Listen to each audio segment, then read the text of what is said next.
Здраво, дечки! Јас сум Кирил и денес ќе го представам мојот најнов омилен автомобил, кој скроз неочекувано се запиша во таа листа. Ставна збор за новата Kia Proceed и искрено што сега ќе ви кажам, не ја враќам во салонот на Kia. Ќе бегаме, ќе ја правам бегалка. Останете, погледнете епизодава, бидејќи имаме навистина многу интересно возило.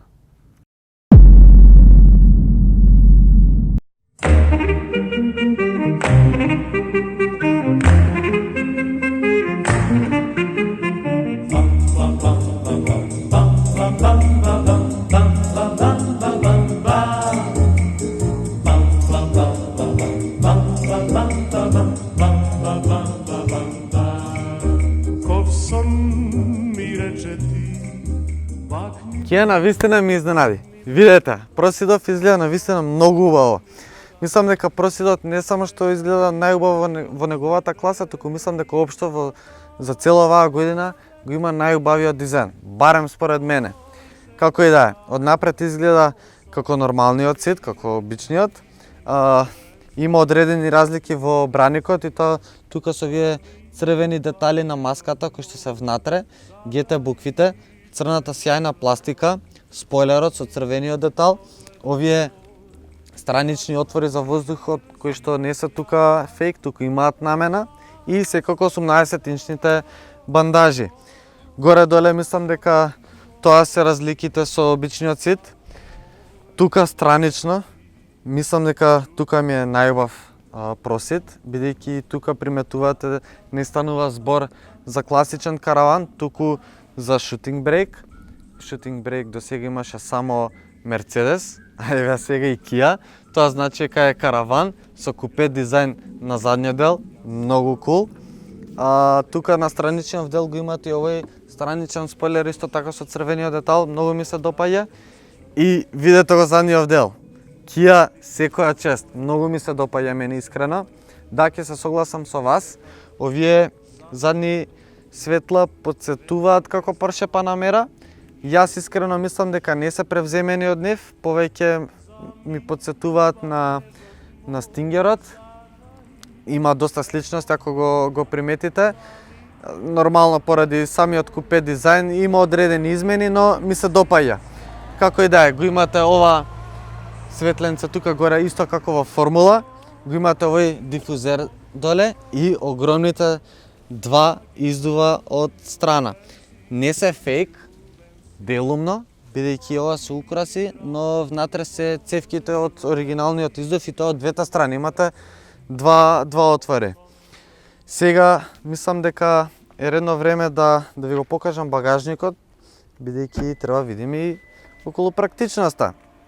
Нуди 594 литри капацитет, што е еден од најголемите во својата класа.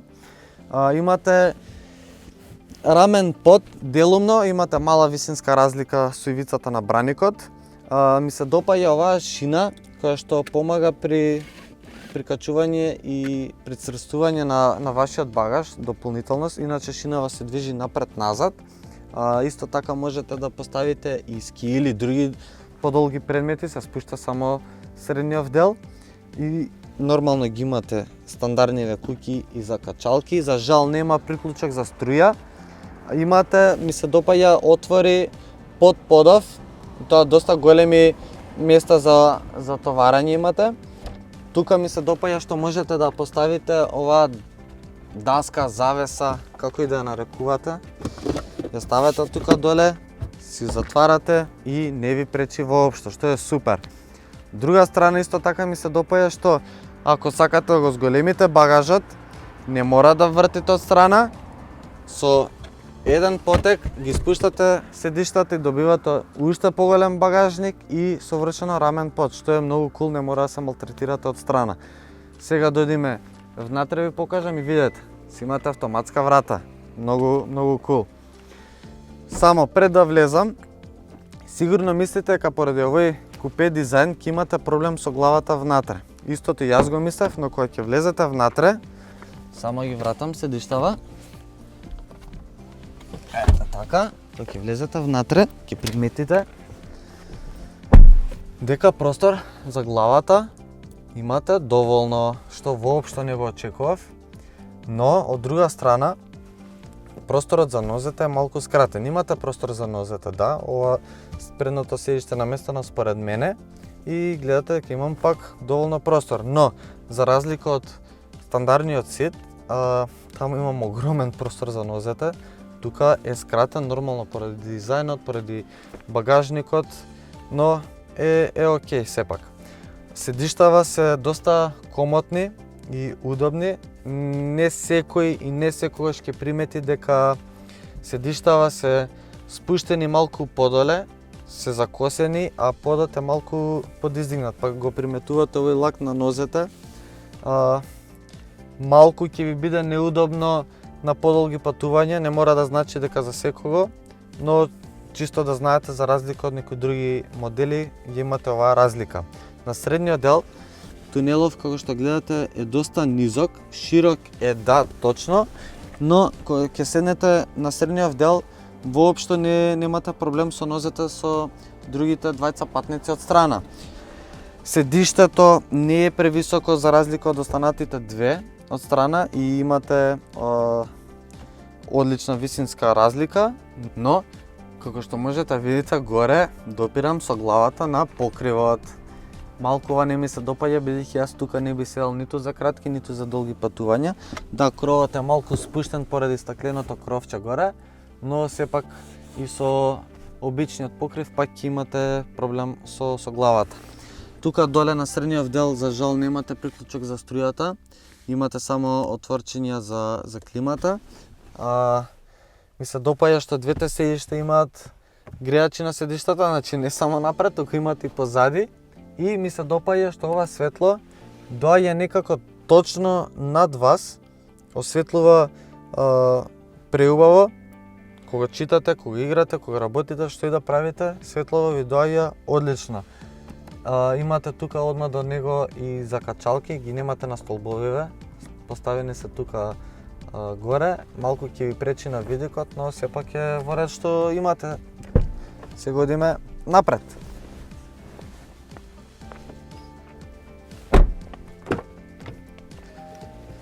Оп, затвараме, не се буни. Тука изгледа како и секој нов сет, што е супер, бидејќи како што можете видите изгледа доста убаво и модерно. Искористени се многу меки и квалитетни материјали, речиси низ целава кабина, што е супер. Го имате овој 8-инчен екран кој што е во ред. Ми се допаѓа како функционира, си има своји моменти од време на време, но не ми се допаѓа кај навигацијата што не можете да зумирате по-детално. Како и да имате можност за приклучок на екранот со вашиот телефон, без разлика дали е Apple или Android. Имате 3 приклучока за струја и тоа еден е на 12 волти, имате 2 USB порти и имате порт за AUX кабелче. Тука доле имате една остава и имате уште една остава за телефонот тука горе и тука е поставен бежичен полнач, што е супер. Нагоре е стандардната конзола за климата. Ми се допаѓа бидејќи не е хаотична, средена е, има нешто повеќе копчиња за разлика од некои други модели, но сепак се функционални копчињата. Ги имате овие две остави тука за шишињата, имате нешто ситно од остави тука горе. Имате голема остава кај наслонот за раката, исто така и кај вратите. Ми се допаѓа што овој модел е опремен со спортско воланче, го имате овој закосен односно рамен дел доле, ги имате овие црвени шевови на воланчето, црвени шевови имате и на вратите, имате и на седиштата, исто така тука се испишани GT буквите. Седиштава ми се допаѓаат бидејќи се во комбинација од антилоп и кожа, што е супер. И овие странични делови не само што ве држат цврсто во кривина, туку и ве гушкаат срцката, ќе се возиме уште малку. Исто така имате алуминиумски педали доле и имате JBL озвучување кое што е на вистина многу добро. Сега мислам дека конечно малце се повозиме, нели?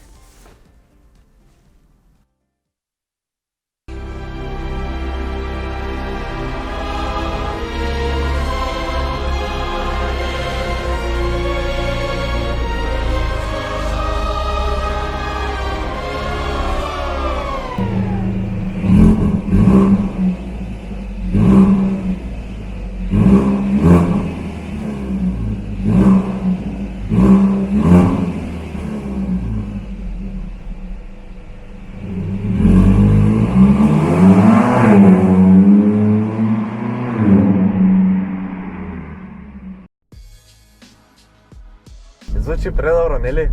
Го обожавам искрено звуков и им се извинувам на сите мои комши, па и на сите скопјани низ градов, бидејќи деновиве бев пригласен. Колава има два режими, нормал и спорт. Многу јасно, јас најчесто го возам во спорт, каде што добивате нешто погласен и подлабок звук, посензитивен менувач и доста поцврст и попрецизен волан. Инаку кога сум веќе тука, имате 7 степен автоматски менувач, кој што не очекував за Kia. Е навистина одличен, брзо ги менува сите брзини, секогаш ја одбира вистинската брзина која што ви е потребна. Нормално ги имате овие лопатки тука, ако сакате сами да ги менувате брзините. Воланот и целиот управувачки систем се доста прецизни и забавни и има одлична тежина и низ град и за поголеми брзини. Но мене лично кај Просидов најмногу ми се допаѓа тоа што колава има свој карактер.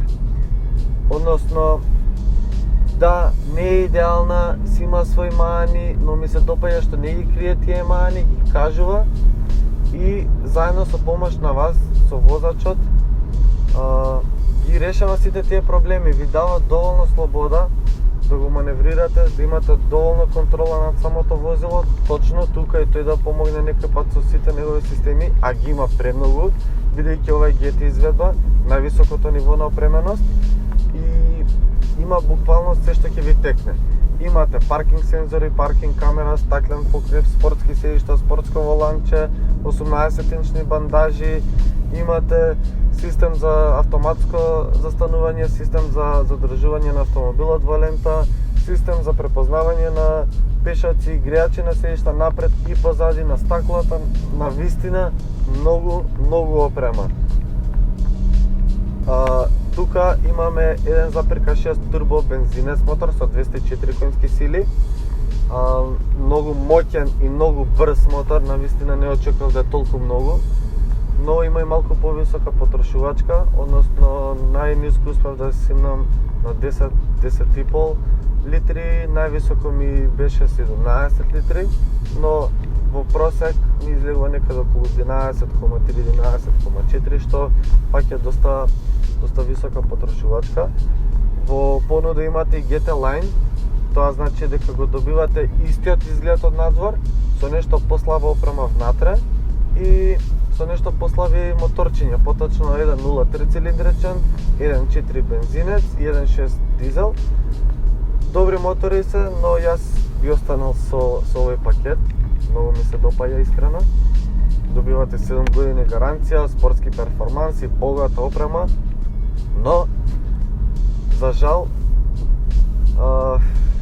кај нас постои еден синдром што мора да се купи некој од германските модели од премиум брендовите, каде што дури и се купуваат возила без опрема, се возат со раткапни. Немам ништо против тоа, но имате едно исто вакво возило кое што чини исто или многу помалку од некој, чини 33.000 евра. За жал, кај нас е таква ситуацијата, но мислам дека и Kia е свесна не само за кај нас, туку општо дека нема да се продаваат толку многу модели од конкретно од овој модел. Причина што ова е само еден нивен одговор, ова е еден среден, голем среден прст спрема сите премиум брендови, каде што покажуваат еве што можеме ние да направиме и еве што ќе правиме во иднина. Право за Kia, многу ми се допаѓа, бидејќи тука го погодиле вистинскиот рецепт. И би сакал, а и се надевам дека во иднина ќе гледаме многу повеќе вакви возила и ќе возиме многу јасно.